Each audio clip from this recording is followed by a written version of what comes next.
nagpatuloy ang laro. Naging viral din si Westbrook noong 2019 nang siya ay nasa Houston Rockets na. Sa isang laban nila laban sa Toronto Raptors, nagkaroon siya ng isang malaking blooper.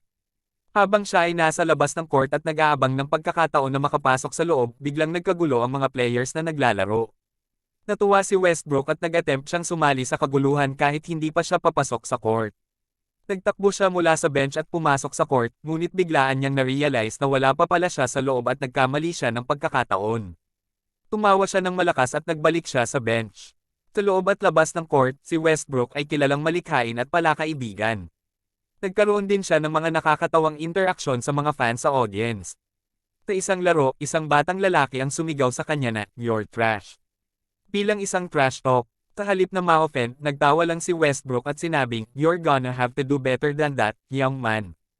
Ang kanyang positibong reaksyon ay nagpaiyak sa bata at siya ay naantig sa kabaitan ni Westbrook. Sa kabuuan, ang mga nakakatawang pangyayari na ito ay nagpapakita ng kanyang pagkamali